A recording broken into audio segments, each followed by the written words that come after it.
الحمد لله نحمده ونستعينه ونستغفره ونؤمن به ونتوكل عليه ونعوذ بالله من شرور أنفسنا ومن سيئات أعمالنا من يهده الله فلا مضل له ومن يضلل فلا هادي له ونشهد أن لا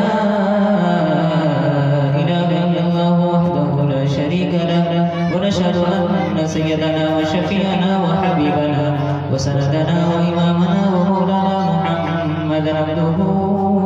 ورسوله صلى الله عليه وعلى آله وصحبه وبارك وسلم تسليما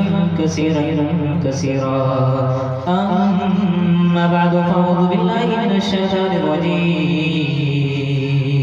بسم الله الرحمن الرحيم قل إن كنتم تحبون الله فاتبعوني يحببكم الله ويغفر لكم ذنوبكم الله غفور رحيم صدق الله مولانا العظيم وقال النبي صلى الله عليه وسلم سبحان الله بحمده سبحان الله العظيم وبحمده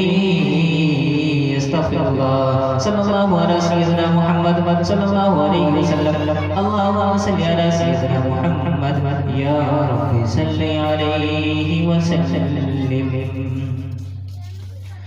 دریا دریا میری فتح ہے یا اللہ دریا دریا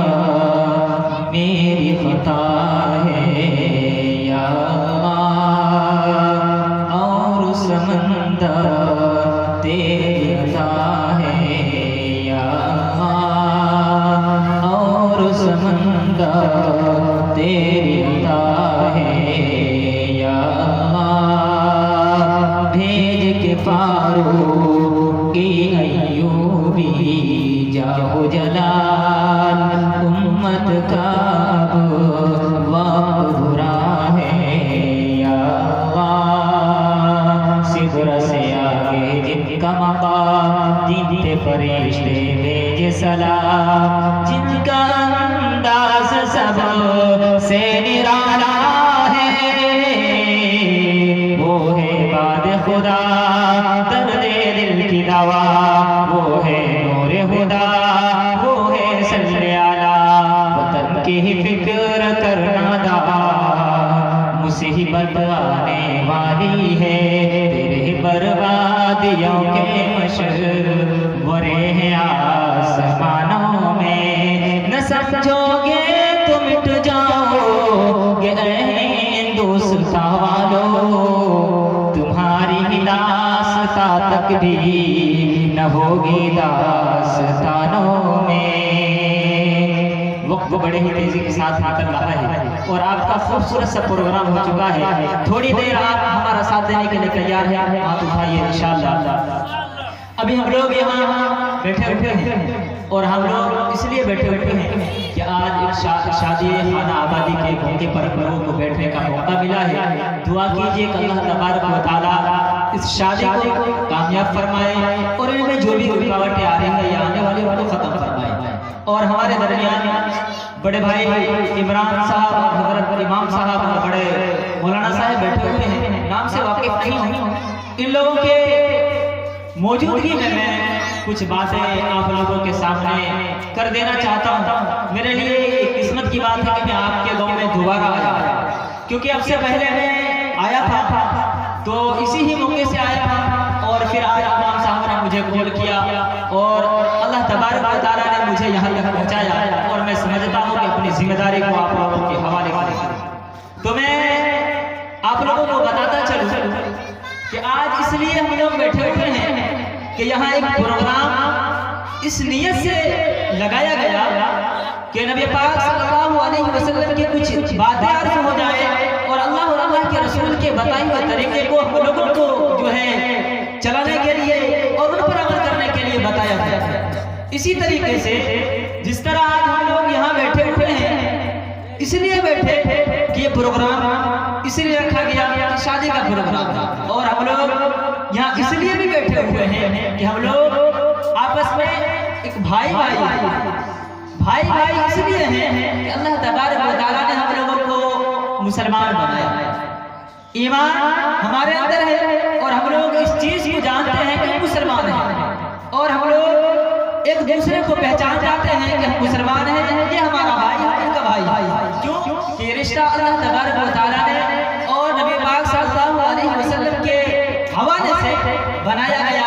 سجایا گیا۔ اللہ تبارک و تعالیٰ نے بہت ہی اچھی ہم لوگوں کو دولت دیا، یہ ایمان کی دولت ہے، ہم لوگوں کو یہاں تک بیٹھایا اور محبت کی زندگی گزارنے کے لیے بتایا کہ کس طرح سے ہم لوگوں کو زندگی گزارنا ہے، کس طرح سے ہم لوگوں کو رہنا ہے، کس قدر ہم لوگوں کو چلنا ہے، کس طرح ہم لوگوں کو آپس میں پیار محبت سے زندگی گزارنا ہے۔ اس لیے ہم لوگ آج یہاں بیٹھے ہوئے ہیں۔ پہلا مقصد کہ آپ لوگ جس طرح یہاں بیٹھے ہوئے ہیں، ان میں تو کچھ اچھے اخلاق کے ہیں، اور ہم لوگ اس لیے بیٹھے کہ بڑوں کی صحبت میں رہ کر کے کچھ سیکھنا مل جائے، کچھ بولنے کا طریقہ آ جائے، بیٹھنے کا سلیقہ آ جائے، چلنے کا ہنر آ جائے، کام کرنے کا طریقہ معلوم آ جائے۔ تو میرے دوستو اور بزرگوں، میں نے اب سے پہلے آپ کے گاؤں میں جب آیا تھا تو میں بچوں کے حوالے سے بتایا تھا کہ ہمارے گاؤں کے اندر، ہمارے معاشرے کے اندر، ہمارے علاقے کے اندر یہ کمی ہے کہ ہم اپنے بچے کو تعلیم نہیں دیتے۔ بغیر تعلیم کے جب ہم لوگ پھرتے ہیں تو ہمیں ایسا معلوم ہوتا ہے کہ مجھے کچھ نہیں آتا، ہمیں چلنے کا سلیقہ نہیں آتا، ہمیں بولنے کا طریقہ نہیں آتا۔ اس لیے تعلیم ضروری ہے، اس کے ساتھ ساتھ تربیت بھی ضروری ہے۔ جب ہم لوگ اس لائن سے گزریں گے، اللہ اور اللہ کے رسول کے بتائے ہوئے طریقے پہ چلنے لگیں گے، اپنے بچے کو تعلیم دیں گے، قرآنی تعلیم سے آراستہ کرائیں گے، تو یہ بچے نمونہ بنے گا۔ جب نمونہ بنے گا، آنے والے وقت میں یہ بچے اچھے عالم بنیں گے، اور ایک عالم کی وجہ سے پورے دنیا کی جو ہے رہنمائی۔ یہ پہلا مقصد ہے۔ دوسرا مقصد یہ ہے کہ ہم لوگ یہاں اس لیے بیٹھے ہیں کہ کل شادی ہوگی۔ شادی کے حوالے سے آپ لوگوں کے سامنے کچھ باتیں عرض کروں گا، کیونکہ میں وہ بڑے مقرر نہیں کہ آپ لوگوں کے سامنے کچھ اور بھی باتیں بتاؤں۔ تو میرا کہنے کا مقصد یہ ہے کہ حضرت خضر علیہ السلام اور مخدوم ماہی، یہ دونوں، حضرت خضر علیہ السلام استاد تھے اور مخدوم ماہی یہ طالب علم تھے۔ تو ان کا معاملہ کیا تھا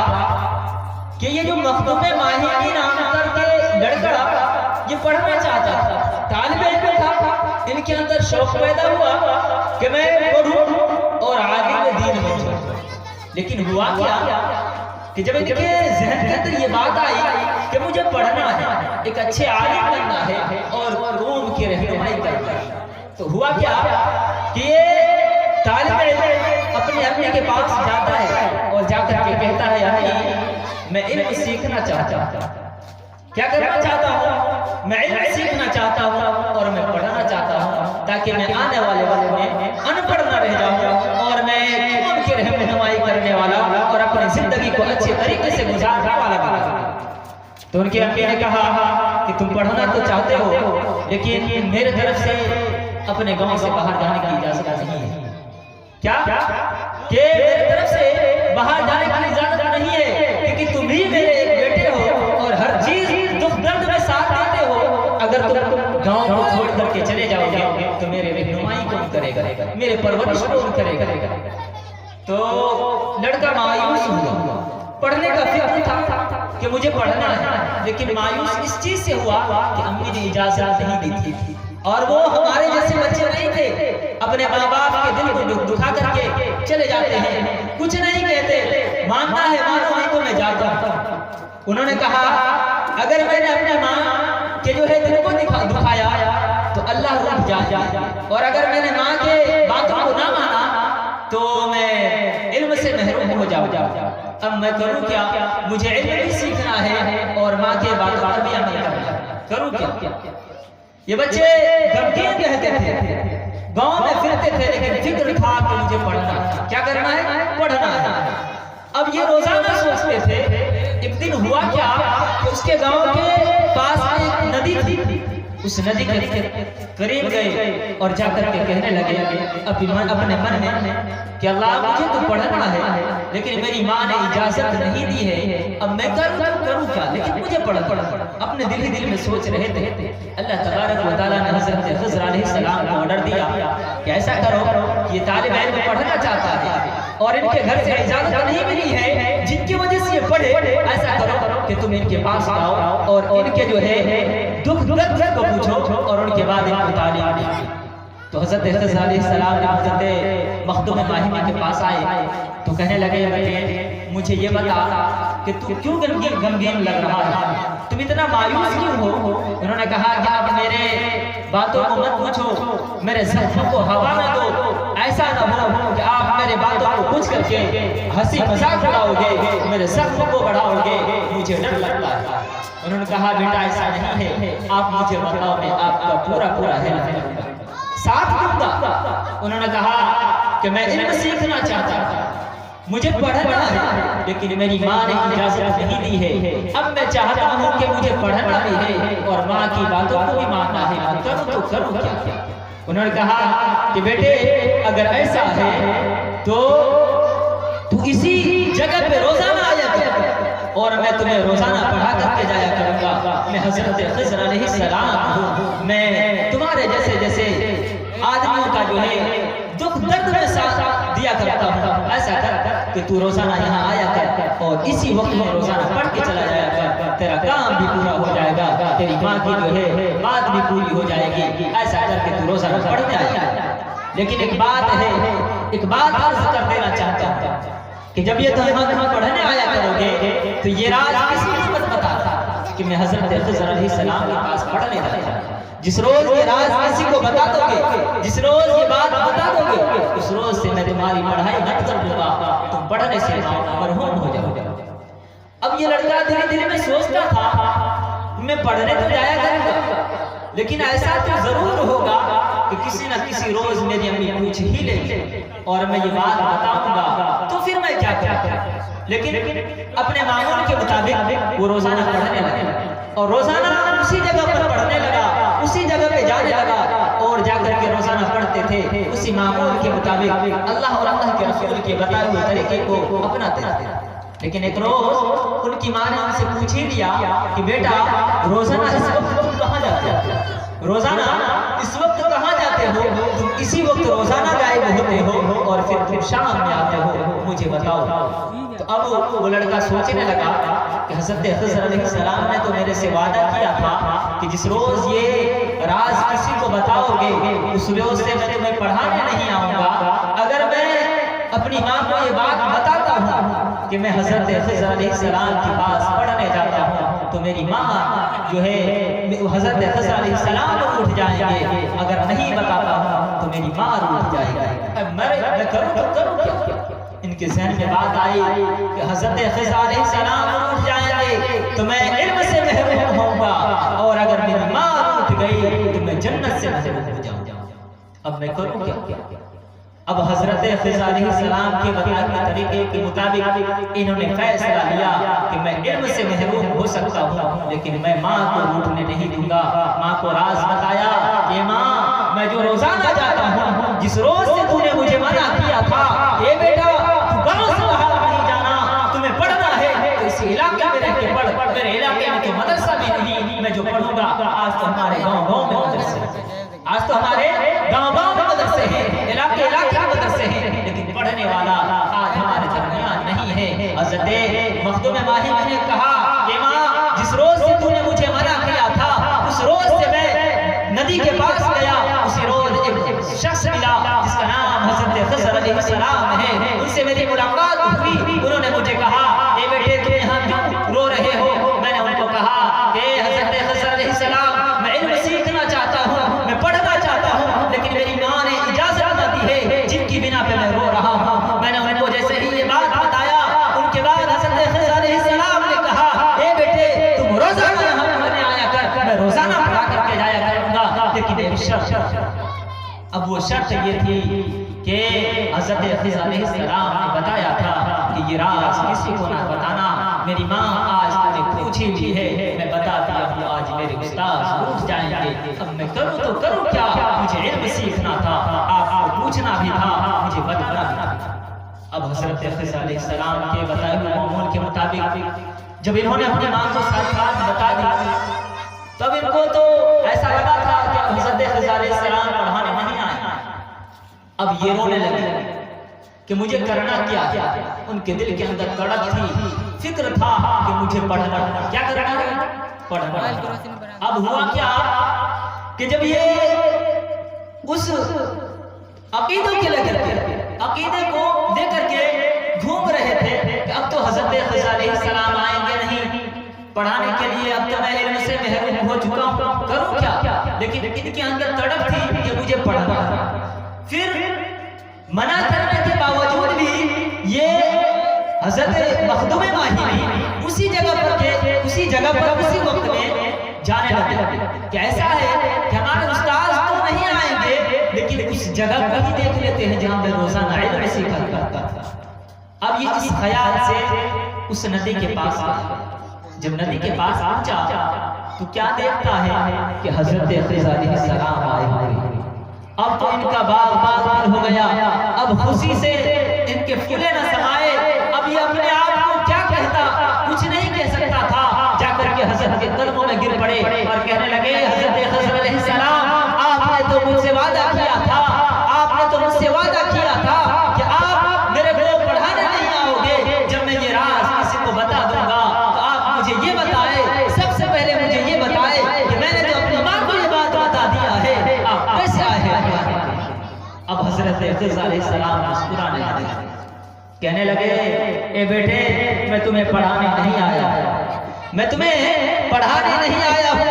اور تو یہاں اس لیے آیا تھا کہ تمہیں علم کا فکر ہے کہ مجھے پڑھنا ہے۔ اب میرے استاد نہیں آیا تو کیا، میں اس جگہ کو ہی دیکھ کر کے اپنے دل کو تسلی دیتا ہوں، کیوں کہ تمہیں پڑھنے کا فکر ہے۔ لیکن بیٹے یاد رکھ، جس روز تم نے اپنی ماں کو یہ بات بتایا تھا اور اسی روز جب تم رو رہا تھا، بستروں پہ جا کر کے جب تم رو رہا تھا، تیری ماں مصلی اٹھائی اور مصلی میں جا کر کے دعا کیا، یا اللہ ہمارے بیٹے علم سیکھنا چاہتا ہے لیکن ان کے استاد اٹھ گئے ہیں، میرے بیٹے علم بھی سیکھنا چاہتا ہے ان کے استاد بھی اٹھ گئے ہیں، اب کیا کروں، میرے بیٹے کے لیے غیب سے انتظام کروں۔ اللہ نے مجھے حکم دیا کہ حضرت خضر علیہ السلام جاؤ مخدوم ماہی کو اپنے سینے سے لگاؤ اور اپنے تمام سینے کے علم کو ان کے سینے کے اندر منتقل کرو۔ اب حضرت خضر علیہ السلام نے ان کے اللہ کے حکم کے مطابق وہاں آ کر کے ان کو سینے سے لگایا اور ان کو جو ہے علم دیا۔ کیوں؟ یہ کن کی وجہ سے؟ یہ ماں کی دعا تھی۔ آج کی میری ماں، ہمارے گھر میں جو ماں رہتی ہے یہ ماں بھی نہیں تھی، آج میری ماں تو ناچا دیتے،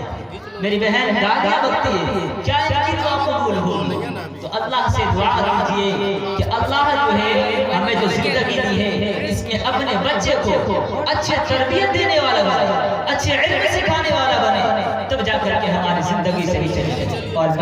میں اپنے ماں اور بہنوں سے گزارش کرتا ہوں کہ وہ کبھی اپنے بچے کو گالی نہ دے، اپنے بچے کو اچھے طریقے بتائے، اپنے بچے کے لیے دعا کرے تاکہ میرے بچے کامیاب ہو جائے، میرے قوم کی جو ہے رہنمائی کرنے والا بن جائے۔ تو کریں گے انشاءاللہ۔ ماں بڑی دولت ہے، ماں سب سے بڑی دولت ہے۔ ماں کے اوپر میں کیا بتاؤں کہ جو آج ہم لوگ ماں سے روٹتے ہیں، نہیں روٹنا چاہیے۔ اللہ تبارک و تعالیٰ نے ماں کو بہت عظیم دولت دیا ہے، ہم لوگوں جن کے پاس ماں ہے ان کی عزت کرنے والا بنیں گے انشاءاللہ۔ ہر چیز تو مل جائے گی بازار میں، لیکن بازار میں لیکن ماں باپ سے بڑھ کر کوئی دولت نہ ملے گی۔ آنچل جو اٹھا کر کے دعا ماں تیری کر دے،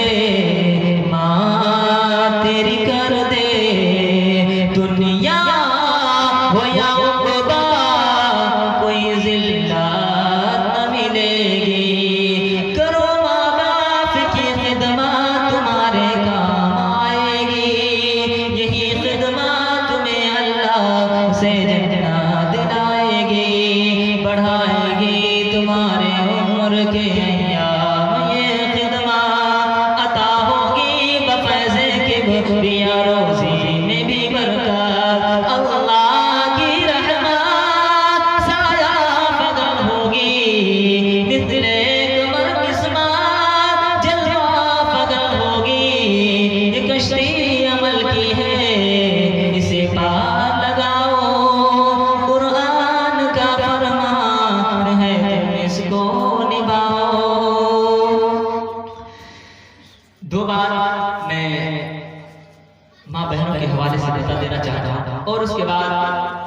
حصے کے سلسلہ مکمل کرتا ہوں کہ کل جو شادی ہونی ہے،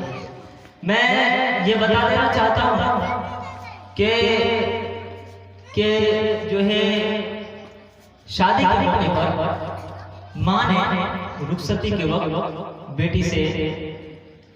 فرمائش کی کہ میری بیٹی تم جو ہے اپنے شوہر کے ناک کی حفاظت کرنا، جب تم اپنے گھر سے سسرال جاؤ گی تو اپنے شوہر کے ناک کی حفاظت کرنا، اپنے شوہر کی آنکھ کی حفاظت کرنا اور اپنے شوہر کے کان کی حفاظت کرنا۔ بیٹی نے ماں سے کہا کہ ماں ناک ہے ان کی میں کیسے حفاظت کروں، آنکھ ہے ان کی میں کیسے حفاظت کروں، کان ہے ان کی میں کیسے حفاظت کروں۔ انہوں نے کہا کہ بیٹی تمہاری گناہ کی بدبو ان کے ناک میں نہ جائے، یہ ان کی ناک کی حفاظت ہے، تمہارے برے کام کی آواز ان کے کان تک نہ پہنچے، یہ ان کی کان کی حفاظت ہے۔ بیٹی گھر میں اٹیچر فٹیچر مت رہنا، بن سور کے رہنا، سرما لگا کر کے رہنا، تاکہ جب وہ تمہیں دیکھے تو ان کی آنکھ بھی ٹھنڈی ہو اور دل بھی خوش ہو جائے، یہ آنکھ کی حفاظت ہے۔ تو یہ ماں نے اپنے بیٹی سے نصیحت کیا۔ ماں کا نام جو ہے عائشہ ہے، بیٹی کا نام فاطمہ۔ ایک ہی مجلس میں دونوں بیٹھی ہوئی ہے، دونوں کی عمر ہے برابر، ماں کی بھی عمر اتنا ہی ہے اور بیٹی کی بھی جو ہے عمر اتنا ہی ہے، لیکن دونوں کی جو ہے عمر اس لیے ہے کہ سوتیلی ماں ہے، ایک ہی عمر ہے، دونوں ایک ہی مجلس میں بیٹھی ہے۔ بیٹی مسکرانے لگی تو ماں نے کہا کہ بیٹی کیوں مسکرا رہی ہے؟ تو بیٹی نے کہا مجھے خیال ہے کیا؟ تو بولا کیا میں تو محمد رسول اللہ کی۔ تو ماں سمجھ گئی کہ بیٹی جو ہے زیادہ یہ اچھا سمجھ رہی ہے، اپنے آپ کو بڑا سمجھ رہی ہے، ان کو عادت بھی دینا ہے، طریقہ بھی سکھانا ہے۔ تو انہوں نے کہا ٹھیک بیٹی آپ نے ٹھیک کہا، اسی نبی کے صدقے میں ہمیں قرآن ملا، اسی نبی کے صدقے میں ہمیں ایمان ملا، لیکن بیٹی مجھے بھی ہنسی آ رہی ہے اور مجھے بھی جو ہے خوشی ہو رہی ہے۔ انہوں نے کہا کہ اب میری ماں کو کیا فکر ہو گئی، خوشی ہو گئی، کیوں ایسا کیا؟ انہوں نے کہا کہ بیٹی ایک دن آئے گا کہ تو بھی بڑھے گی، ایک دن آئے گا کہ تو قبر سے نکل کے تمہارے لیے جنت کا فیصلہ ہوگا، جنت میں جائے گی، ایک دن آئے گا میں بھی کروں گی، ایک دن آئے گا کہ میں بھی قبر سے نکل کے جنت میں جاؤں گی، لیکن جب تو قبر سے نکل کے جائے گی تو تیرے ہاتھ میں علی کا ہاتھ ہوگا اور میرے ہاتھ میں محمد رسول اللہ کا ہاتھ ہوگا۔ تو اس طریقے سے ماں نے اپنے بیٹی سے نصیحت کیا، تو ہم لوگوں کو چاہیے کہ اپنے گھر میں بھی یہ نصیحت کرے اور آنے والے وقت میں ہمارے ہر بہن فاطمہ اور عائشہ کا نمونہ بنائیں گے انشاءاللہ۔ حضرت فاطمہ کی طرح عمر بھر، حضرت فاطمہ کی طرح عمر بھر ایسا کردار ہو تیرا سسرال میں، حضرت